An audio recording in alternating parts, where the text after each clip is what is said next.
My name's Don Kirk. I work for IHG, and we're all basically dedicated to community. 21215 is number 2 in the city for HIV as it relates to the prevalent rates of being positive. I think my passion and my desire towards community allowed me the opportunity to be the site leader here at St. Ambrose. St. Ambrose does a lot of community work for 21215. They have Head Start, they have transitional housings within the area of the building.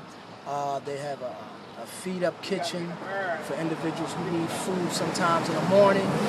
And today is a beautiful day. We're being very productive.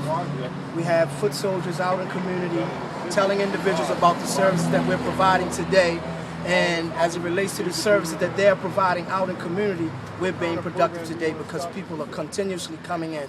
They've been coming in since 11 o'clock this morning.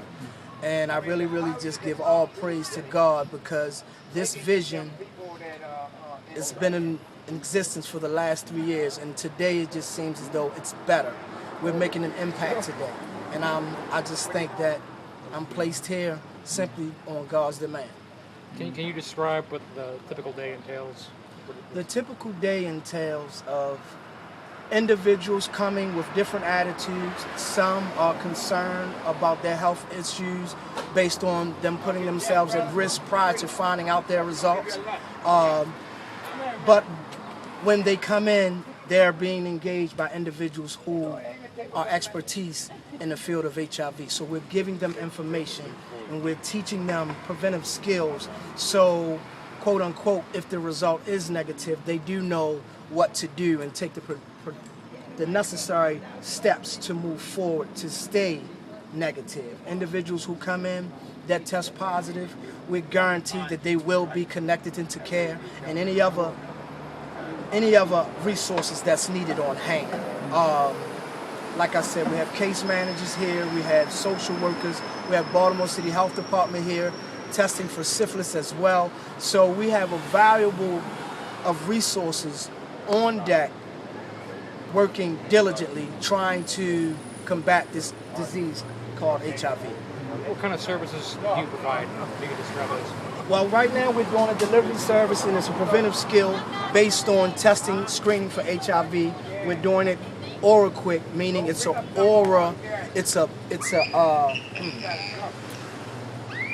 a blood draw. It's just basically a swabbing of the mouth, and that saliva is being ran through a test and a solution to give us just a screening. And if an individual tests positive, then what we would have to do a confirmatory test. A confirmatory test is a blood draw. Then once that's done, we send that off to the lab. But within doing so, we're also making the direct steps to getting people into care, which would take place tomorrow. We're not hesitating on getting into people to care because that's the importance. We don't want to have a window open when individuals feel as though they have to deal with that positive result alone. If anybody tests positive today, there will be an appointment set up for them tomorrow. Mm-hmm. Have you gotten to know anybody particularly well? Have you gotten to engage with people? Say it again. Have you gotten to be able to engage with people in more? Yes, I have. I've had the opportunity to basically engage in almost every client that came through today to be tested. It's a love affair for me. I care about community. So for me, I'm gonna embrace it with open arms. So, and if I can be more of help to anybody that I come across, I feel like I'm doing my job. Mm-hmm. It's not about numbers. It's not the bureaucracy part of HIV. It's about reaching the population that's at risk, and that's what I choose to do. Mm-hmm. That's my passion, and that's why I'm here. On the population alone here in 21215, a lot of the risk factors are involved in this community. Like I said, we have intravenous drug users, you have commercial sex workers further up, I want to say the Park Heights and Belvedere area, and just individuals who are not educated as it relates to HIV.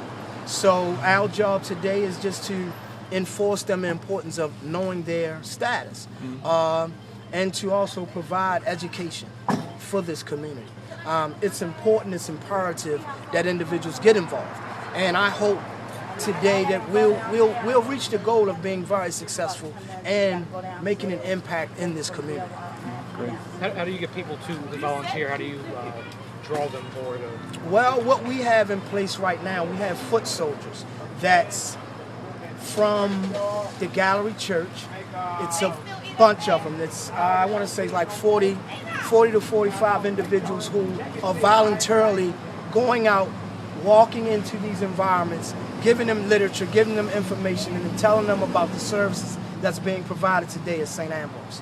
Right now, it's been very successful. Almost every encounter that we had walking through the door where they was confronted by one of our foot soldiers. So the system that we have in place, it's working. It's definitely doable. I'm really pleased about the actions that's taking place today. All right. Thank you. Thank you. Thanks, Doug. Thank you.